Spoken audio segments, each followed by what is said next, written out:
예. 전화 되십니까, 의원님? 네, 됩니다. 예. 그럼 제가 스피커폰으로 돌려놓고, 예, 지금 하겠습니다. 잠깐만요. 네네네네. 자, 지금 민경호 의원 전화 연결됐고요. 먼저 우리 시청자 여러분들께 인사 한번 해주십시오, 의원님. 네, 이명규 TV 시청자 여러분, 아니, 안녕하십니까? 제 TV가 아니고 진격의 변호사 TV입니다. 신경의 변호사, 예, 네, 그렇죠. 네. 저는 이명규 변호사님 혼자 하시는 또 다른 방송이 있는 줄 알았어요. 아닙니다, 신경의 아닙니다. 변호사, 네네. 아주 정말 엄청난 범 같은 우리 명 변호사님들, 훌륭한 변호사님들이, 아이고. 예, 저 방송하는 거 잘 보고 있습니다. 시청자 여러분, 네. 정의의 사도들이 하는 방송을 보시면 다들 정의를 사랑하시는 분들이시겠죠. 이 시간 맞습니다. 시청해 주셔서 감사하고, 진격의 변호사 아직 구독, 좋아요 안 하신 분들 구독과 좋아요 버튼 눌러주시고 100만 유튜버가 될 수 있도록 도와주시기 바랍니다. 감사합니다. 의원님, 죄송하지만 구독은 하셨죠? 저희 채널? 그럼요, 당연하죠. 아이고, 예. 가끔 댓글도 달아주시고 진심으로 알겠습니다. 감사드립니다. 네네. 일단은 그 컷오프 소식을 듣고 모든 자유시민들, 저희들은 물론이고요, 많은 그 국민들이 안타까워하고 있는 상황인데요.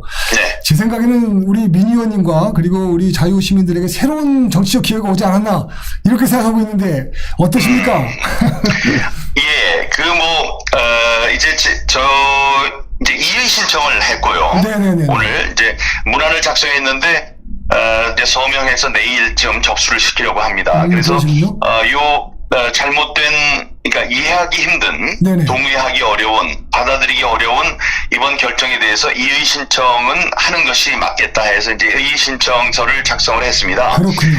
네, 그래서 그거 이의가 받아들여져서 잘 될 것이다라는 희망은 크진 않습니다만은 이런 절차가 진행이 되고 그 끝이 어떻게 되는지가 확인된다면 다음에 이제 저의 다음 행보를 이제 생각을 해봐야 되겠죠. 이 끝나니까 이제 많은 분들이 전화를 해주셨고 그렇군요. 우리 존경하는 이명규 변호사님도 위로 전화를 해주시고 그래서 감사했고 이 다음 정치적 행보의 뜻을 같이 하는 게 어떠냐라는 제의들을 많이 받고 있습니다. 그러시군요. 네, 일단 저는 정계에 남아 있느냐, 정계를 은퇴하느냐, 아니면 무소속으로 출마를 하느냐, 아니면 다른 운동 세력, 다른 정치 세력들과의 연합을 꾀하느냐, 이렇게 많은 가능성을 충분히 열어놓고 저의 다음 행보를 결정할 생각인데 많은 분들의 의견을 좀 듣겠습니다. 근데 정계에 남아있지 않다는 말씀까지 포함되어 있다는 건 좀 놀라운데요. 그건 안 될 것 같습니다. 글쎄요, 무항심이라고 그랬는데, 들어오는 무항산, 무항심, 이 직업이라든가 이런 게 없으면, 평정심을 이제 갖기가 힘들다, 이런 이제 말이 있습니다. 그래서, 아내가 밥벌이를 좀 하고, 많은 경제적 도움을 주고 있습니다만은, 저도 어떤 직업도 좀 있어야 될 것 같고 지금 4년간은 참 힘들게 그러셨죠. 그렇게 지나왔는데 그런 여러 가지 사정도 있어서 드리는 말씀이었습니다. 예. 무슨 말씀인지 알겠는데 그래도 계속 정치에 남아 주셔야 되고요. 예. 자유시민들과 함께 싸우셔서 큰 꿈을 한번 이루셔야죠. 저는 그렇게 생각합니다. 함께 도와주시면 큰 꿈도 이룰 수 있겠죠. 일단은 2월 15일 날 면접이 있었던 건 맞죠, 의원님? 맞습니다. 예. 면접 경과는 상당히 기쁘게 받고 오신 것처럼 보고를 해주시던데. 네. 하지만 제가 이제 거기에 유튜브에 올린 글들과 유튜브 영상을 보시면 제가 걱정하던 것들이 이제 나왔습니다. 이제 두 가지인데 부정선거와 관련해서 이제 부정적인 질문들이 나왔습니다. 그러면 의원 죄송한데 질문 자체가 부정적으로 물어봤습니까? 그렇습니다. 그러니까 제 자기소개가 1분 동안 있었는데 자기소개라는 것은 내가 다른 후보에 비해서 특장점, 강점이 있는 것, 다음에 상대방 후보에 대해서 비교 우위에 있는 것, 이런 것을 말하는 게 당연한 거죠. 그래서 제가 이야기한 거는 인천에 토박이가 나밖에 없다. 그렇군요. 지금 나오는 사람들 중에 네, 네. 여야 통틀어서 네네네. 지금 우리 5명 있는데 5명 저 빼놓고는 다 외지 사람들이고 아, 그렇군요. 저쪽에 있는 사람, 지금 있는 국회의원도 인천 사람이 아닙니다. 아, 그렇군요. 예. 그래서 이제 여기서 태어나고 지금까지 60 넘어서까지 생활을 한다면 부모님은 80이 넘으셨고 그러니까 네네. 그런 분들 또 저 삼형제 또 제 아들이 제 고등학교 후배거든요. 아, 이제 그렇게 있는 그 인연들 연고가 많은 거예요. 네, 그러시군요. 그러니까 이게 이제 그 특장점이 되고 다음에 나는 매우 유명한 사람이다. 유명하시죠? 쪽에. 네. 그 인지도 조사를 했는데 94.8이 나왔습니다. 아유, 대단합니다. 민경욱을 아느냐 그랬더니 그렇죠. 95%. 그러니까 100명 중에 5명 빼놓고 95명이 안다고 그러는 정도니까 그런 것이 인지도가 큰 장점이 될 수 있을 것이다. 그렇죠. 그랬는데 네. 거기에 대한 답이 나온 게 네. 인지도라는 게 뭐 그 영어를 쓰면서 famous도 있지만 하면서 다음번 얘기를 뭐 단어가 생각이 안 나는지 안 하더라고요. 그래서 notorious 얘기하는 거냐, 예, 유명하고 악명도 있고 뭐 이런 게 다 인지도라는 거는 그건 당연한 얘기다. 그러나 정치인은 일단 사람들에게 알려줘야 된다. 그렇죠. 예, 알려줘야지. 그게 attention, attraction, affection이라고 그러거든요. 그래서 사람들이 지나가면 사람들이 attention하게 주목을 받아야 되고, 그렇죠. 자꾸 주목받다 보면 attraction, 매력이 생기는 거고, 그렇군요. 매력을 발견하게 되면 affection, 그 사람을 좋아하게 되는 거다. 그런 것에 따르면 이 사람들이 attention 한다는 거는 굉장히 큰 장점이거든요. 그렇습니다. 네. 네, 근데 뭐 정치학 하는 1학년, 대학교 1학년 학생들도 알 거를 그렇게 물어보면서 하는 얘기가, 부정선거 얘기로 해서 부정적인 이미지가 강하고, 유명한 사람이 그렇게 되면 더 파급 효과가 크고, 네네. 막말 프레임도 있고, 그래서 나쁜 거 아니냐, 이렇게 대바람에 물어보는 거예요. 그래서 이제 답을 했습니다. 예. 첫 번째, 막말 프레임이라는 거는, 막말은 내가 지난 4년 동안 막말한 게 어디 보도된 게 있었냐. 네. 지난 그 4년 전에 제가 국회의원을 할 때 야당의 대변인이었다. 네, 그런데 그렇죠. 그 단문에 익숙한 촌철살인에 익숙한 앵커 출신으로 그렇죠. 아프게 지적을 하니까 메시지가 아프면 메신저를 오염시켜라, 메신저를 그렇죠. 공격해라, 이런 교과서적인 접근으로 민경욱은 막말꾼이다라고 이야기를 하고 그 언론을 움직여가지고 제가 하는 모든 말을 다 막말로 만든 그런 프레임에 갇혀 있었던 거다. 그거는 다 문재인 대통령, 김정숙, 이해찬, 민주당 이런 사람들에 대해서 한 이야기인데 그거를 우리 당에서까지 막말 프레임 가지고 얘기하면 되느냐. 그리고 그게 4년 전에 있었던 나의 대변인으로서의 역할인데 그걸 이렇게 폄하해서 얘기하면 안 될 것 같다. 그거였고요. 또 그렇죠. 하나는 부정선거에 대해서 얘기를 하길래 만약에 부정선거가 있었다면 그건 대한민국 자유민주주의의 근간을 흔드는 일로서 작은 문제가 아니다. 그렇죠. 그리고 만약에 부정선거가 있다면 가장 큰 피해자는 대한민국의 자유민주주의고 두 번째는 헌법적 권리인 참정권을 침해받은 국민들이시고 세 번째는 당선자를 도둑맞은 국힘당이다. 그렇습니다. 예, 그런데 거기에 대해서 그 부정선거를 의심할 수 있는 증거를 보고 내가 열심히 싸웠는데 그동안에는 나를 이상한 사람 취급하더니 국정원에서도 내 말이 옳다고 발표를 했고 그렇죠. 당에서도 제도를 바꾸겠다고 지금 제도 개선책을 내놓고 있고 그렇죠. 무엇보다도 그렇죠. 한동훈 비상대책위원장, 비대위원장이 3번에 걸쳐서 이 제도 개선을 이루어야 한다고 이야기했다. 그래서 나의 그 주장과 싸움이 선거제도의 개선으로 이어져서 굉장히 보람으로 느낀다. 이렇게 대답을 했습니다. 그러네요. 맞는 말씀이시네요. 예, 그런데 그 이제 두 가지 하고 또 한 사람이 얘기하기를 사무총장이 얘기를 했는데 네. 장동혁 사무총장이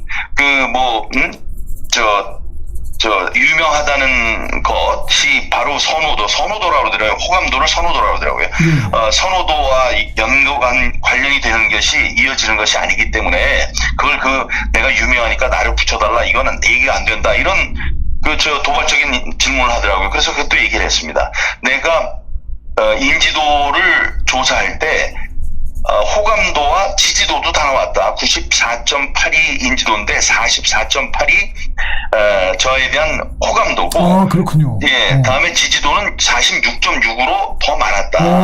지난번에 당선된 게 41%였거든요. 네네. 이 정도가 나오면은 당선권이고, 다음에 그렇죠. 왜 95에서 45로 떨어졌냐? 그거는 거기에 무당층도 있고 민주당 사람들, 뭐 정의당 그렇죠, 사람들 이런 그렇죠. 사람들이 다 포함되기 때문에 그렇다. 그런 이제 제가 답변을 했습니다. 네네. 그런데 그런 게 계속 가슴에 남았어요. 이 사람들이 그러셨구나.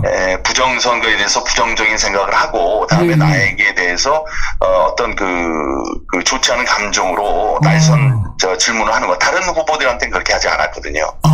그래서 이 표적으로 그런 우호적이지 못한 질문을 하는 것 같아서 약간 고민도 했었습니다. 그러셨군요. 그럼 의원님 죄송한데 면접 장소에는 그럼 혼자서 면접을 보나요? 아니면 여럿이 같이 가서 압박 면접으로 보나요? 어떻게 하나요? 압박 면접으로 5명이 한꺼번에 얘기를 했는데요. 한 팀에 주어지는 시간이 15분밖에 안 됐습니다. 그런데 1분 동안 자기소개를 해야 되기 때문에 5분이 날아가는 거고, 나머지 이제 10분을 갖고 했는데 우리는 15분이 아니고 20분이 넘었어요.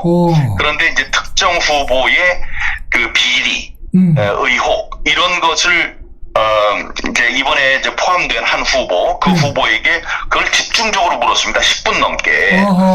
예, 그래서 이제 우리들 이제 다 보는 사람들은 그 사람이 제외되겠구나 라고 생각했는데, 제외되기는커녕 이제 그 사람이 이제 주장한 게 뭐냐 하면, 이런 이제 사법 리스크가 있는 사람인데, 거기에 대해서 우리나라에 뭐 1000개가 넘는 그 언론사가 있는데 딱 한 군데에서 지적한, 다른 데는 지적하지 않은 문제다, 요런 논리를 폈습니다. 그거는 그 상식에 어긋나는 거죠. 그건 특종이거든요. 특종. 그렇죠. 한 매체에서 특종을 했는데, 특종을 한 매체가 녹음이나 자료나 이런 것들을 몽땅 갖고 있으면 다른 곳에서 추격 보도를 하려고 해도 못합니다. 그렇죠. 그러니까 특종을 한 거니까 더 큰 문제인데, 그거를 그렇게 넘어갔고 또 그거를 받아들여서 그 사람이 구제된 거예요. 지금 이제 아내 얘기를 듣기는, 아내 소식통 얘기를 듣기는 민민김 해서 특정 김 씨를 가진 사람이 2명인데 그중 이제 1명이 날아가고, 2명의 민 씨, 민경욱, 민현주, 김기영 이렇게 나가기로 했었는데, 갑자기 이제 한 매체만 했다라는 그 이야기가 주효해서 그거를 받아들여서 그 사람을 구제했다고 합니다. 자, 구제한 건 좋은데 왜 저를 날리는? 그렇죠. 그 말이 안 되죠. 그거하고는 관계없는 일인데. 맞습니다. 아니, 그리고 이제 우리들이 여론조사를 하거든요. 그렇죠. 제가 했었는데 제가 34, 2등이 13이었습니다. 다음에 이제 한길 리서치에서 했던 거는 제가 22로 1등, 민현주 17 2등, 김기흥 11 3등, 김진용 6 4등, 백대용 1 5등 이런 순서로 돼 있었어요. 그러니까 압도적으로 이긴 거고, 그러셨네요. 이번에 좌파의 이제 대표적인 인물인 김어준이 만든 꽃이라는 여론조사 기관에서 한 것도 우리 역선택을 제외한 우리 국민의힘 지지자들이 뽑은 가장 적합도로는 제가 31로 1등, 2등이 17로 2등, 그러네요. 예, 다음에 16, 1 이랬거든요. 그래서 이제 압도적인 1등이었는데, 저를 그렇게 제외한 건 아무리 봐도 무리한 그 결정이었다고 생각을 합니다. 그러셨군요. 그러면은 한 가지 궁금한 것은 면접위원으로 들어온 사람들은 누가 있었습니까? 아까 장동혁이 말씀하셨고요. 유일준 변호사가 있었을 텐데. 유일준 변호사가 있었습니다. 유일준 변호사도 있었고, 이철규가 있었군요.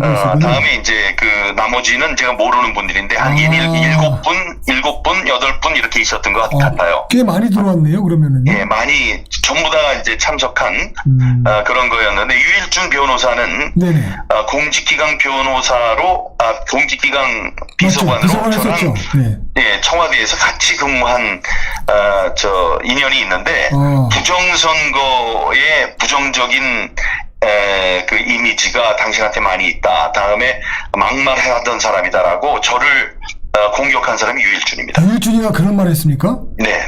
유일준 변호사는 사실은 저하고도 같은 검찰 선배라서 부정선거 저희가 소송할 때도 만날 기회가 있어서 그거를 설명을 해줬거든요.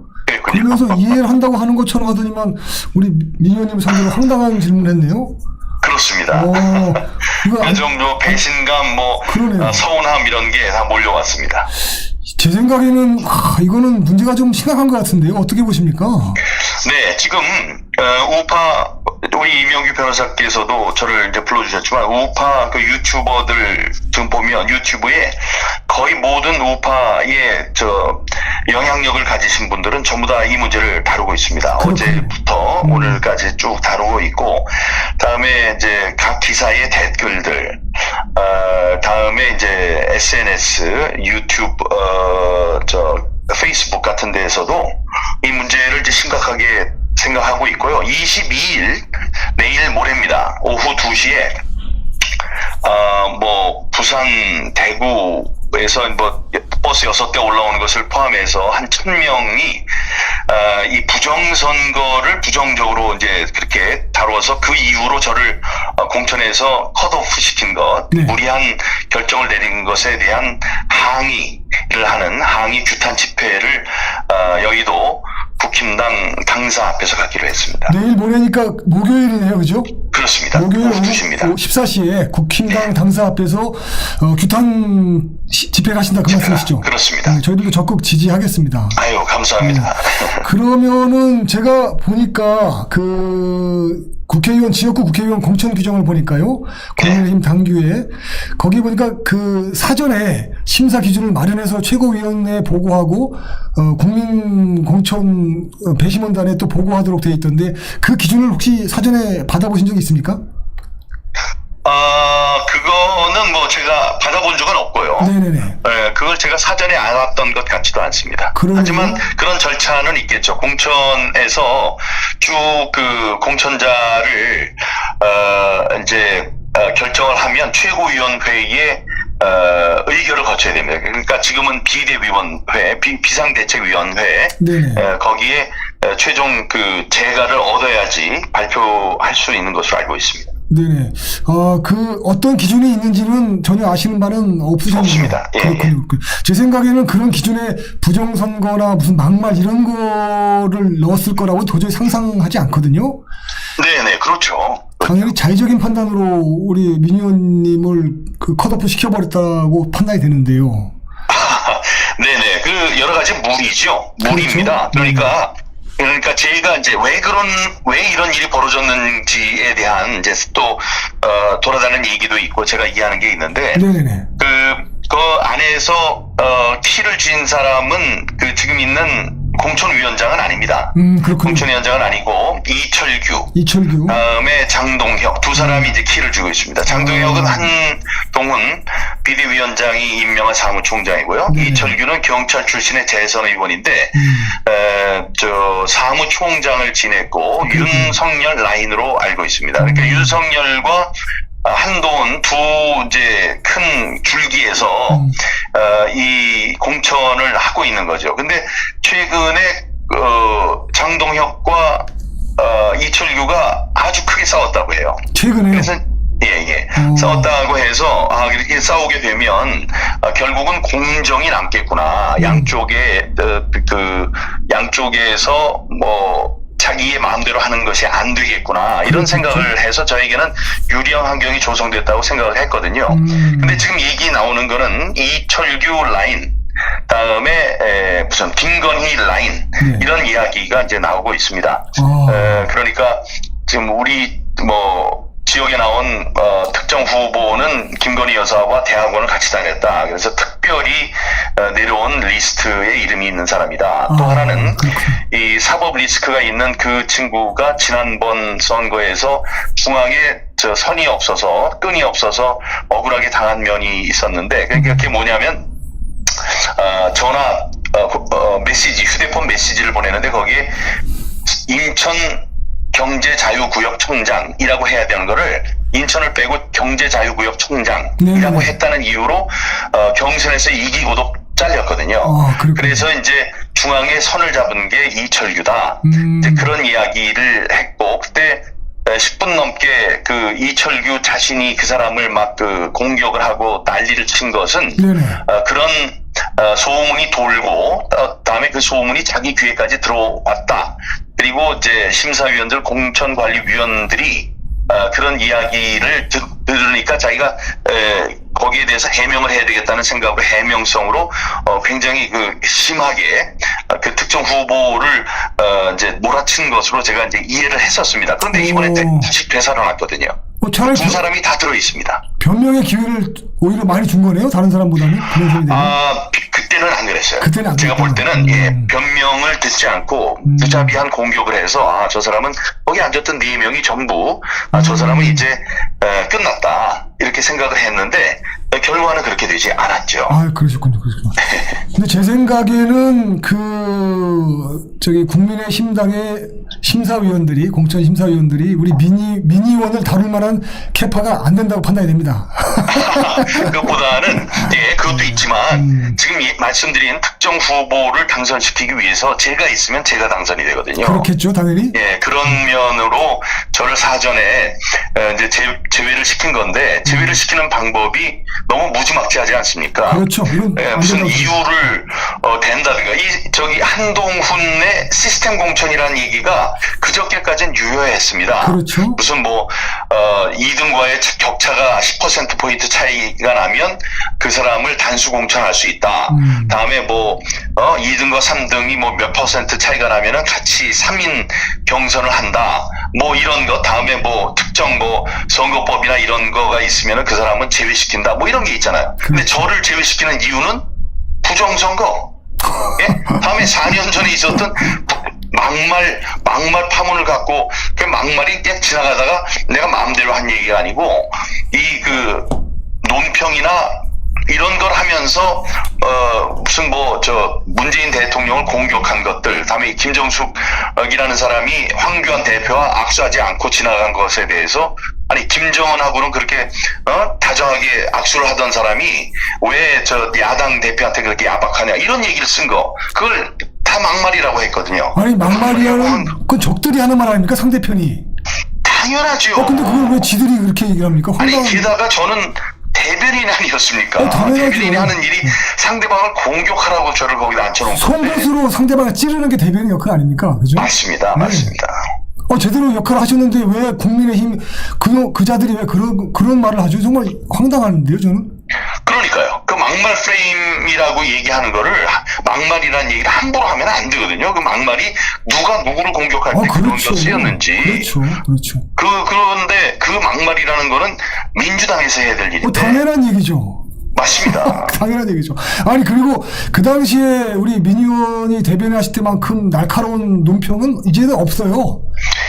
이명규 변호사님, 대표님도 잘 아시겠지만 이 대변인 리스크라는 게 있습니다. 네네네. 대변인은 함부로 하지 않는 게 좋아요. 왜냐하면 리스크가 있는데, 어떤 리스크가 있냐? 네네. 저같이 공격을 아주 신랄하게 하면, 그렇죠. 막말을 한다, 입이 험하다, 이런 리스크가 따라옵니다. 그렇죠. 일반 대중에게. 네네네. 저 사람은 말을 심하게 한다. 근데 만약에 이 사람이 안 해요. 안 하면 내부로부터 저 사람 욕 안 먹으려고, 그렇죠. 욕 먹지 않기 위해서 당연히 해야 할 일을 안 한다. 그렇죠. 그래서 잘해도 문제, 잘 못해도 문제. 그게 대변인 리스크예요. 근데 저는 제 성격도 그렇고 그래서 전자를 택한 겁니다. 전자를. 욕을 먹더라도 내 할 일을 세게 한다. 나를 앉혀준 사람을 위해서 열심히 한다. 이게 이제 저의 주의였죠. 그게 우리 민 의원님의 최대 자산이고, 국민들과 자유시민들이 우리 민 의원을 사랑하고 존경하는 이유 중에 하나죠. 그렇게 말씀해 주시면 감사한데, 오늘 이런 결과가 있으니까 좀 속이 상한 건 사실입니다. 그러시군요. 그런데 제 생각에는 이번 기회가 오히려 제 생각에는 더 큰 일을 하실 수 있는 장을 마련해 준 게 아닌가 싶거든요. 네. 네. 하나님께서 네. 모든 것을 합력하여 선을 이루시는 분이시니까요. 네. 저는 이제 어제도 얘기를 했지만 속상한 걸 다 누르고 네네. 또 다른 길을 예비하셨구나. 아니면 예비가 아니고 이제 너의 역할, 너 여태까지 한 게 수고가 많았다. 이제는 애쓰지 않아도 된다. 이런 말씀이실 수도 있거든요. 그래서 제가 그 말씀에 좀 귀를 기울이면서 그렇죠. 기도를 좀 많이 해보려고 합니다. 좋습니다. 좋고요. 아마 여러 조언들이 많이 오겠죠, 의원님한테. 네. 그러니까 잘 들어보시고 판단하시고 또 기도하신다고 하니까 예. 기도하시면서 하면 될 것 같고요. 그다음에 제가 한 가지 아까 말씀드렸다가 궁금한 게 있었습니다. 네. 뭐냐면은 왜 그 사람들은 우리 민의원이 당선돼서 국회로 들어가는 걸 두려워합니까? 1. 저한테는 세력이 있다고 믿는 것 같습니다. 네, 혼자가 아니고 어떤 세력이 있는데 세력이 있으면 자기네들과 친한 사람이 아니라면 경계심을 갖는 게 그 정치판입니다. 그러니까 정치 위에 있는 사람, 칼자루를 쥔 사람, 그러니까 대통령이라든가 아니면 뭐 한동훈 비대위원장 아니면 거기에서 자기 지분을 요구하고 지분을 주장할 수 있는 머리 큰 국회의원들이나 이런 사람들이 제가 그 어느 라인에도 속하지 않기 때문에 그렇군요. 그런 사람들이 들어오면 자기 정치하는데 아무래도 걸림돌이 된다. 그러니까 자기가 끌어줘야 되는데 스스로 올라오는 사람들, 이런 사람들을 이제 반기지 않는 것. 다음에 이제 부정선거라는 이슈가 사실은 폭발력이 있는 거거든요. 그렇죠. 다음에 시간이 지남에 따라서 이거는 지금 이렇게 지지부진하던 게 어느 순간에 확 풀릴 수도 있고 진실이 갑자기 드러날 수가 있습니다. 그렇죠. 그런 순간에 이제 감당을 못하는 거예요. 그런 유효의 얘기로 재밌는 얘기가 있는데 하태경 의원이 저를 계속 공격했죠. 하태경이. 처음부터. 그렇죠. 아주 제일 이준석, 하태경 네. 뭐 그런 사람들이 싸가지 없는 소리 많이 했죠. 아주 그냥 싸가지 없고 버르장머리 없는 소리 많이 했죠. 근데 이제 부정선거에 대해서 저를 많이 공격한 사람이에요. 근데 그렇죠. 이제 최고위원 회의나 최고위원 회의가 아니고 원내대책회의 같은 거를 하더라도 기자들이 있을 때가 있고 기자가 이제 나간 다음에 비공개로 하는 게 있습니다. 그렇군요. 근데 이제 공개할 때 기자들과 기자들에게 공개되는 세션에서는 민경욱 이 부정선거 하는 사람 이거 같이 두면 안 된다. 뭐 이런 원론적인 얘기를 하고 출당시켜야 된다. 뭐 그런 얘기를 이제 했다고 하는데 기자들이 나간 다음에 이제 요거는 그 당시에 이제 그 자리에 있었던 국회의원이 저한테 얘기를 해준 건데 나간 다음에 한 얘기가 그 김종인 당시 비대위원장한테 그랬답니다. 이 민경욱 가만 놔두면 부정선거 문제로 당 대표 됩니다. 그렇군요. 네, 그러니까 지금 잘라야 됩니다. 그렇구나. 아니 그런 얘기를 했다는 거예요. 그거는 그러니까, 좋은 것 같은데요. 대표가 한번 하셔야죠. 아니 그래서 이제 저를 당협위원장에서 자르고 잘랐군요. 그러고선도 지금 올라오니까 또 컷오프를 하고 이런 일들이 반복되는 것 같습니다. 그렇군요. 근데 제가 그냥 지금 의원님 말씀 듣고 생각이 나는 거는 세력이 그러니까 민의원께서 올바른 길을 걸어왔고 올바른 투쟁을 해와서 그것이 두렵다. 그리고 또 당대표가 되는 것이 두렵다면 아무리 자르고 당협위원을 자르고 컷오프를 시켜도 반드시 하늘의 신탁은 이루어지게 돼 있습니다. 예를 들면 모세가 더 히브리 마자들 다 버리라고 했지만 결국 그 버리라는 명령 때문에 파라오의 아들이 돼서 히브리인들을 구해냈고요. 그다음에 오이디푸스가 아버지 죽인다는 신탁을 받고 아들을 버렸음에도 불구하고 다시 그 버림에 의해서 돌아와서 왕을 차지하거든요. 그렇군요. 그래서 결국은 우리 민의원도 돌아서 다시 당을 장악할 것이다 라는 것이 제가 느끼는 신탁입니다. 저는 제가 이제 주위에서 봐온 많은 분들이 계시는데 우리 이명규 변호사님 같이 훌륭한 분을 꼽기가 어렵습니다. 오늘 제 얘기하는 시간 아닙니다. 아니요. 그게 아니고 제가 이제 평소에 드리고 싶었던 얘기인데 시청자 여러분 이명규 변호사는 직접 보시면 더 멋있습니다. 아유, 왜 그러십니까? 서울대 법대를 나오신 정말 수재 중에 수재신데 이 신원서판이라고 했는데 이 몸가짐, 균형 잡힌 몸가짐, 다음에 이 패션 감각, 이런 것들, 다음에 얼마나 명쾌하고 또 공격적일 때는 얼마나 공격적입니까? 또 이제 강대강 약대약이죠. 강한 사람들 앞에선 강하고, 아니 저런 얘기를 해도 되나 법정에서 이럴 정도로 강하고, 다음에 이제 고통받는 의뢰자들한테는 약하고, 이런 모습을 내가 봐와서 우리 이명규 변호사님이야말로 우리 정치 지도자로서 덕목을 갖춘 분이십니다. 아유, 위원님. 그래서 저는 그런 게 있어서 너무 잘났기 때문에 또 그게 문제가 될 수 있을지 모르겠습니다만 따로 신청을 그 마음을 그쪽으로 좀 갖고 접근을 하시는 게 좋겠다. 저도 도와드릴 건 도와드리겠다. 이런 말씀을 제가 드리겠습니다. 그건 진심에서 우러나는 얘기입니다. 제 칭찬은 따로 한번 시간 내서 해주시고요. 저는 근데 다른 사람한테 비난받는 걸 너무 힘들어해가지고 제가 그걸 못할 것 같아요. 저는 사실은. 그래서 일단 그것도 이제 배우면 되죠. 모든 걸 더 빨리 하시는 분이니까 배우시면 됩니다. 일단 학습하시면 됩니다. 저는 일단 민 의원님의 어떤 선택을 하시든지 간에 가시는 길에 다 승리가 있을 거라고 믿고요. 항상 지지하고 함께 하겠습니다. 함께 싸우겠고요. 감사합니다. 그다음에 이제 국민의힘에서 민 의원님이 세력이 있다고 이제 두려워한다고 말씀하셨는데요.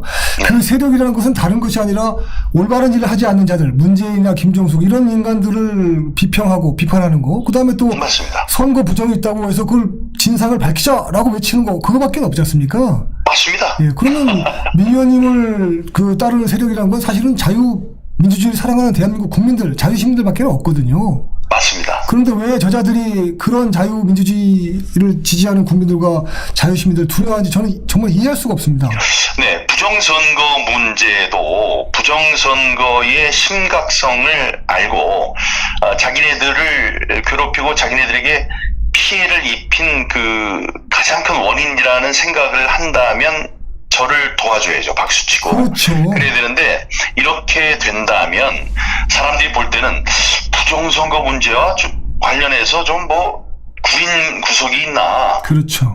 그런 게 있어서 조금이라도 무슨 연관이 됐다든가 아니면 당내 경선이나 이런 것에서라도 그런 정당하지 못한 도움을 받은 과거 전력이 있기 때문에 그러나 그런 의심들을 하실 수밖에 없어요. 그렇죠. 아니 큰 원칙 아닙니까? 맞습니다. 조를 속이면 안 된다는 것. 맞습니다. 예, 모든 사람이 등가에 표 가치를 갖고 그렇죠. 한 표를 던질 수 있게 해야 한다는 것. 맞습니다. 다음에 한 표라도 부정한 표가 들어오면 안 된다는 것. 이거는 대한민국뿐만이 아니고 전 세계에 있는 자유민주주의 국가들의 가장 큰 원칙인데. 맞습니다. 그거를 얘기하는 거를 부정선거 얘기했다고 당신 부정적인 이미지가 강하다고 이렇게 한다면 공당으로서 자격이 없다고. 맞습니다. 공당으로 자격이 없습니다. 네. 그들이 아무리 우리 민 의원님을 해치려고 해도 결코 해쳐지지 않을 것이고요. 네. 반드시 다시 살아나셔서 오히려 적들을 다 진압하고 당을 장악하실 거라고 믿습니다. 네, 그런 날이 오기를 바랍니다. 새로운 선택이 있으실 것 같고요. 어떤 선택을 하시더라도 저희들은 항상 지지하고 응원하겠습니다. 감사합니다. 네, 그리고 부정선거를 뿐만 아니라 우리 자유민주주의를 지키기 위해서 우리 자유시민들과 함께 끝까지 싸워주십시오. 그렇게 하겠습니다. 네, 저는 항상 민 의원님은 우리 자유시민의 후보라고 생각하고 있었습니다. 아유, 감사합니다. 네, 저희들도 힘껏 돕겠습니다. 감사합니다. 예, 힘내시고요. 주십시오. 네, 꼭 승리하십시오. 승리하겠습니다. 예, 감사합니다. 도와주십시오. 네, 감사합니다, 의원님. 감사합니다. 네, 네.